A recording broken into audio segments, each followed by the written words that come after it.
Bon, alors, on a changé de place. On n'a pas juste changé de place. Je dois avouer que je me trouve un peu drôle, mais je viens de me changer de chandail parce que je me suis aperçue que j'étais en train de faire de la publicité pour Motion Dry. Je suis vraiment désolée. C'est de là que vous pouvez voir que mes affaires, c'est pas trop stagé, puis c'est très authentique. J'achète des vieux chandails dans les friperies. Je me suis même pas rendu compte, puis je bois même pas Motion Dry, whatever. En tout cas, on s'en fout. Mais je me suis dit que je ferais plus attention à ça. Donc là, je me suis mis un chandail qui fait zéro pub à personne, puis qui va moins peut-être attirer l'attention. Donc en tout cas, je me suis trouvée bien drôle avec mon gilet de bière. Mais bon voilà. Donc désolée pour ça. Maintenant, on est de retour où on a fait nos semis au mois de mars. Donc, qu'est-ce qui s'est passé depuis 2 mois? C'est incroyable! Regardez ça, si c'est beau! Ça, c'était nos poivrons, vous vous rappelez? On a semé ça mi-mars, le 15 mars, nos poivrons. Et nos aubergines sont tellement belles! Ils veulent vraiment s'en aller dehors. Moi, j'ai des tunnels, donc peut-être qu'à la fin de la semaine prochaine, je vais pouvoir le faire. Mais ici, là, ça l'a poussé, mes amis. Chaleur, un peu d'eau, de la lumière, nos néons. On a commencé avec 2 tables, on est rendu avec 6 emplacements. Donc, on a commencé avec 4 néons, on est rendu avec 12. Ça donne une idée de à quel point ça en prend de la place. Donc, je vous montre un petit peu tout. Donc, regardez ça. On n'avait pas fait les tomates ensemble dans notre première vidéo. J'ai fait les tomates début avril, si je me trompe pas. Donc, hey, vraiment. Ensuite, ici, j'avais plus de place à faire des tables. Donc là, on s'est installé par terre. On a des fleurs ici, des zinnias, du coréopsis. Qu'est-ce qu'on a d'autre? Des melons ici, des petits essais de melons, mais je vais vous montrer ma table de melons plus officielle tantôt.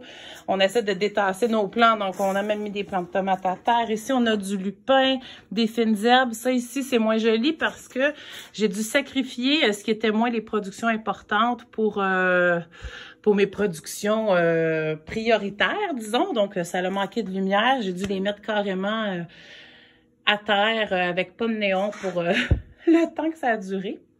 Donc, je vous montre mes melons. Alright. Donc, l'année passée, c'était la première année qu'on essayait la production de melons d'eau, de melons aussi style cantaloupe, miel, canari et tout. Et puis, honnêtement, ça a été bien ordinaire. J'ai semé ça dehors directement. Le sol était supposément quand même assez chaud pour semer, mais pas assez. Les melons, ça prend un sol très chaud pour la germinaison. Donc, cette année, je me suis dit, ça va faire. J'ai part en transplant et je leur mets les conditions idéales. Donc là, regardez ça. J'ai parti ça sur tapis chauffant. Je dois avoir 50 fois plus de plants de melons que l'année passée. Ça a été un succès incroyable. C'est magnifique. Je dois être bien honnête, là, je suis très, très heureuse de mes petits plants qui poussent si bien. Donc, température de germinaison des melons, moi, j'ai tenu ça à au moins 26. Au moins 26, puis j'avais des tapis à certains endroits qui chauffaient quasiment jusqu'à 30. Ils ont vraiment aimé ça. Donc, j'espère sortir tout ce beau monde-là dehors. Une petite info. Moi, c'est parce que j'ai des tunnels que je vais peut-être à la fin de la semaine pouvoir les planter directement dehors. Mais tout ce qui est cucurbitacé, c'est normalement autour du 10 juin, pas avant le dernier gel. La date de dernier gel, en fait, 2 semaines après la date de dernier gel. Notre date de dernier gel à nous, dans ce coin-ci, c'est autour du 26, dans ce coin-là, le 25-26 mai, donc 2 semaines après seulement. Parce que les cucurbitacées, concombres, courgettes, citrouilles, melons et tout ça, ça n'aime pas le froid, mais pas du tout. C'est la pire famille. C'est vraiment celle qui est la plus capricieuse là-dessus. Ensuite, tout ce qui est poivron, aubergines, tomates, il faut pas que ça descende en bas de 10 la nuit. Ça, c'est vraiment un indicateur très, très, très important. Il ne faut pas qu'il fasse trop froid, sinon, de toute façon, ils vont stagner puis ils ne feront pas grand-chose de bon. Donc, pensez à ça. Ça ne met pas trop vite dehors.